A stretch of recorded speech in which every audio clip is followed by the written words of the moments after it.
이사야는 우시야 왕 말년에 소명을 받았습니다. 그리고 이사야의 본격적인 활동은 그로부터 이사야가 소명을 받은 후로부터 10년에서 15년이 지난 아하스 왕 때부터였습니다. 아하스는 하나님을 떠난 이방 우상을 섬기는 악한 왕이었습니다. 이사야가 남유다에서 활동하던 당시 북이스라엘에서는 호세아 선지자가 활동하고 있었습니다. 이때 북이스라엘은 깊은 죄악 가운데 빠져서 멸망의 길을 가고 있었습니다. 남유다도 역시 죄악에 빠져 있었습니다. 하나님은 이스라엘을 징계하기 위해 아수르를 일으키셨습니다. 아수르가 다가오고 있는 위기의 순간에도 북이스라엘과 남유다는 정신을 차리지 못하고 죄를 먹고 마시고 있었습니다. 특히 남유다의 모습을 이제 이사야를 통해서 계속 살펴보게 됩니다. 남유다의 죄악된 모습은 어떠합니까? 23절 말씀을 같이 읽어보겠습니다. 23절입니다. 시작. 내 고관들은 패역하여 도둑과 짝하며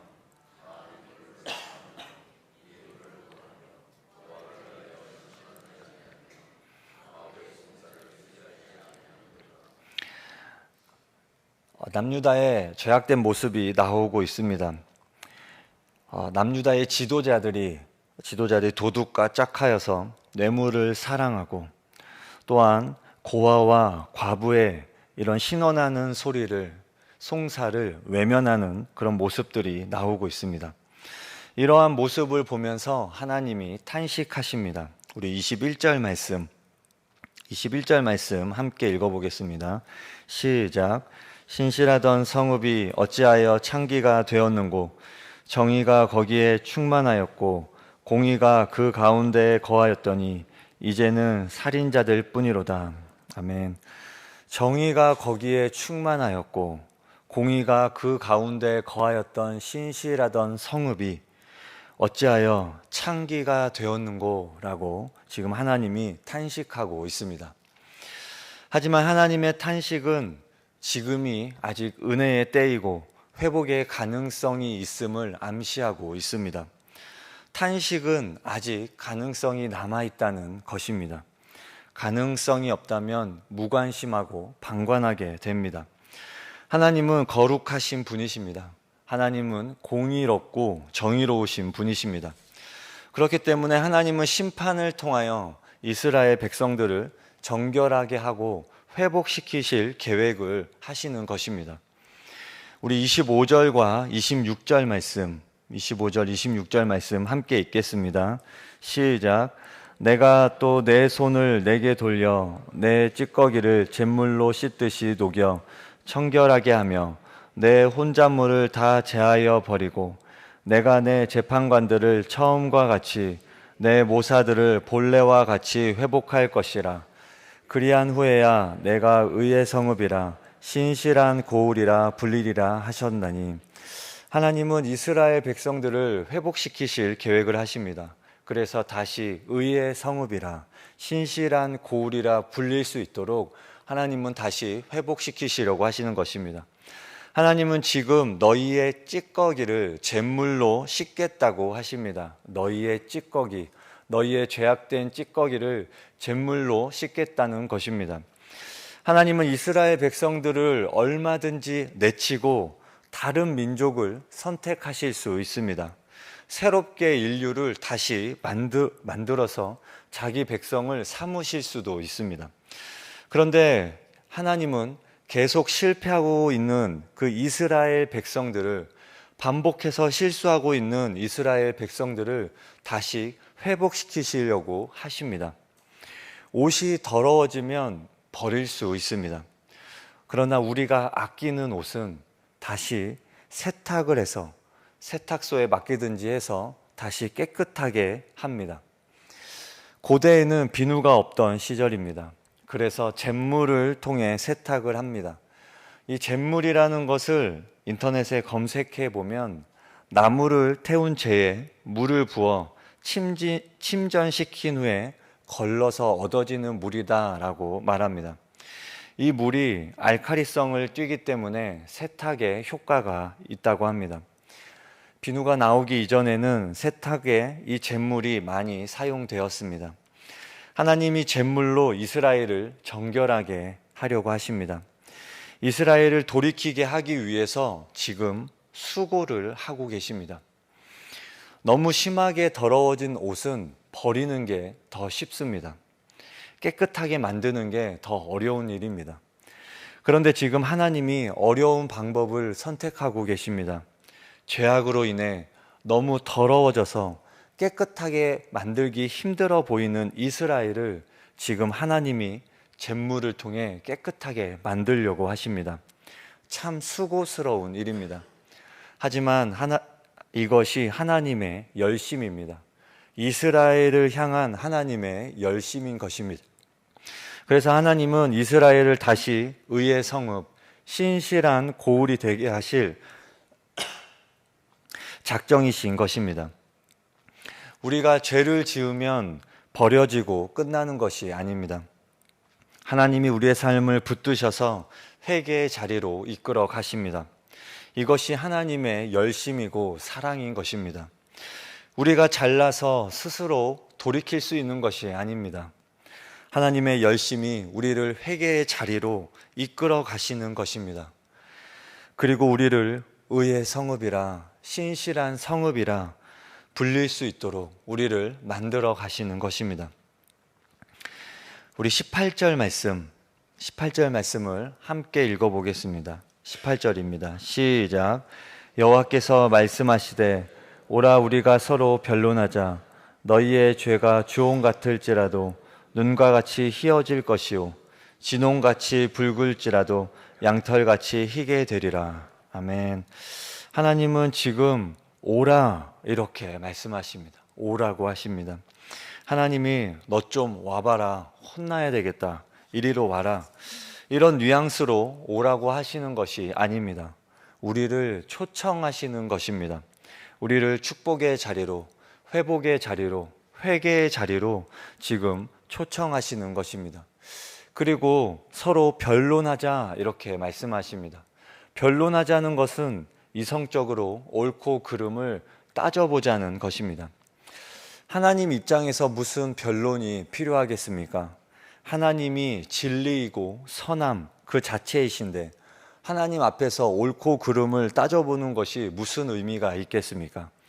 하지만 하나님이 강압적으로 권위적으로 백성들을 대하시지 않고 있습니다. 하나님은 백성들에게 은혜 베푸시기를 원하십니다. 너희의 죄가 주홍 같고 진홍같이 붉을지라도 하나님이 그들을 씻어 의롭게 만들겠다고 지금 약속하고 계십니다.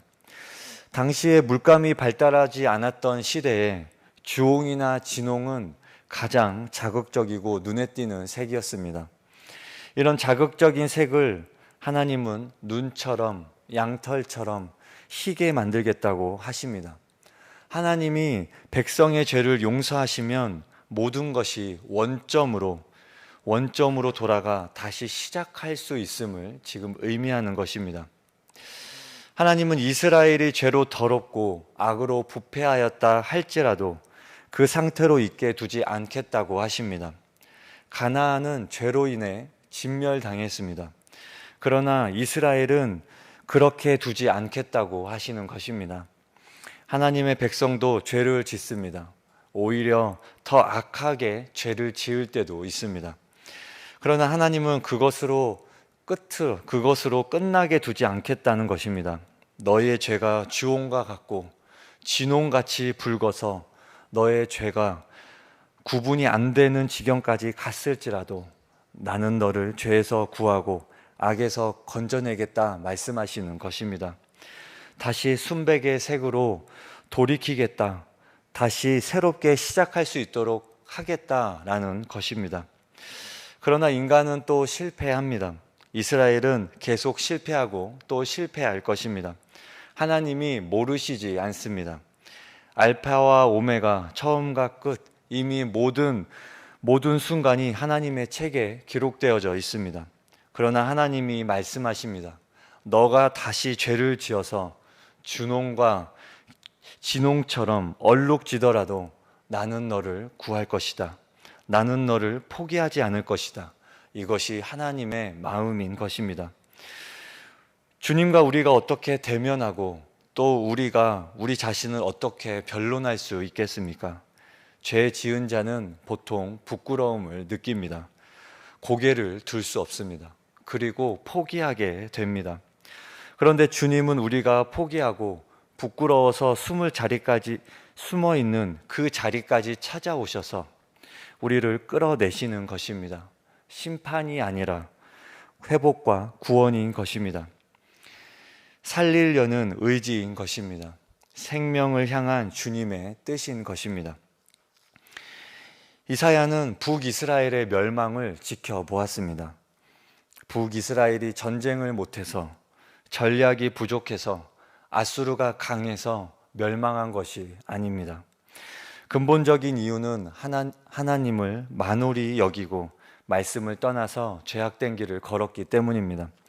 그래서 이사야는 멸망을 벗어나 회복할 수 있는 길을 지금 말하고 있는 것입니다. 그것은 참된 회개를 실천하는 것입니다. 회개 안에는 실천이 포함되어져 있습니다. 이사야는 참된 회개를 통해 실천하기를 원하는데 그 모습이 바로 공의와 정의를 행하는 삶입니다. 우리 27절 말씀을 같이 읽어보겠습니다. 27절입니다. 시작. 시온은 정의로 구속함을 받고 그 돌아온 자들은 공의로 구속함을 받으리라. 아멘. 본문에 공의와 정의와 공의가 나옵니다. 공의와 정의는 모두 재판과 관계가 있습니다. 재판에서 공정하게 판결하는 것입니다. 재판이 공정히 이루어지면 세상은 정의로운 사회가 됩니다. 율법이 제대로 시행되면 고아와 과부가 돌봄을 받게 됩니다. 공의와 정의는 하나님의 통치 방식입니다. 이스라엘 왕들은 공의와 정의로 백성들을 다스려야만 했습니다. 공의와 정의는 삶의 모든 영역에 하나님의 말씀과 가치가 실현되는 것입니다. 하나님은 공의와 정의를 성취함으로써 온 만물과 백성을 구속하시고 궁극적으로 하나님 나라를 세우실 것입니다. 또한 하나님 나라의 백성은 공의와 정의를 실천하는 삶을 통해 하나님 나라에 참여하게 되고 하나님의 보호를 경험하게 됩니다. 하지만 이스라엘의 역사 속에서 수많은 왕과 백성이 하나님의 공의와 정의를 잊은 채 죄악된 모습으로 살아가게 됩니다. 하나님은 회개하며 돌이키기를 원하시고 다시 공의와 정의가 이 땅 가운데 세워지기를 원하십니다. 공의와 정의를 세운다고 생각하면 너무 거창하게 생각될 수 있습니다. 나와는 상관없는 일처럼 여겨지기도 합니다. 지도자들의 일처럼 생각됩니다. 하지만 이것은 모든 백성에게 해당되는 말입니다. 모든 백성은 정의와 공의로 살아가야 합니다. 코람데오라는 말이 있습니다. 하나님 앞에서라는 의미이지요. 우리가 삶의 모든 순간에 하나님 앞에서 하나님을 의식하면서 살아가라는 것입니다.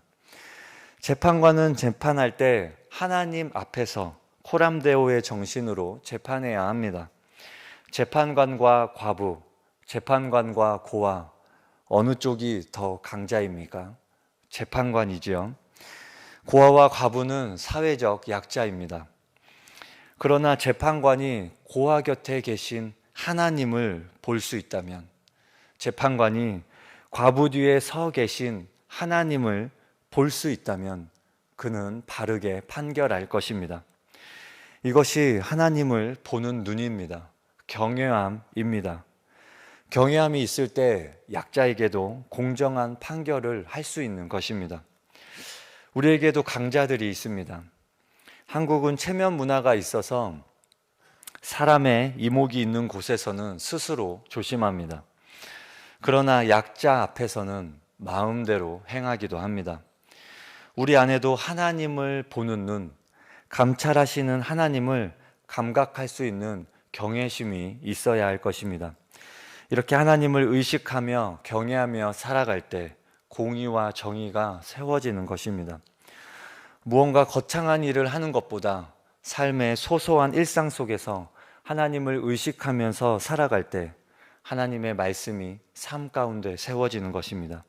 공의와 정의가 세워집니다. 하나님이 우리를 공의와 정의를 세우는 자로 세우셨다라는 것을 기억해야 합니다. 하나님이 눈에 보이지 않습니다. 하나님이 눈에 보이지 않지만 살아 계시지요. 우리의 삶에 약하고 힘들고 어려운 이웃들이 있습니다. 그들의 삶 가운데 하나님이 함께하고 계십니다. 그들과 함께 하시는 그 하나님을 우리도 볼 수 있는 눈이 필요합니다. 재판장만 필요한 것이 아니라 하나님의 백성들 안에도 이러한 눈이 필요합니다. 이러한 눈을 가지고 살아갈 때 우리의 모든 일상은 공의와 정의가 세워지는 삶으로 될 것입니다. 하나님이 우리를 그렇게 세우셨다는 것을 기억하며 믿음으로 살아가는 저와 여러분 되시기 바랍니다. 우리 함께 주기도문 하겠습니다. 하늘에 계신 우리 아버지, 아버지의 이름을 거룩하게 하시며 아버지의 나라가 오게 하시며 아버지의 뜻이 하늘에서와 같이 땅에서도 이루어지게 하소서. 오늘 우리에게 일용할 양식을 주시고 우리가 우리에게 잘못한 사람을 용서하여 준 것 같이 우리 죄를 용서하여 주시고 우리를 시험에 빠지지 않게 하시고 악에서 구하소서. 나라와 권능과 영광이 영원히 아버지의 것입니다. 아멘.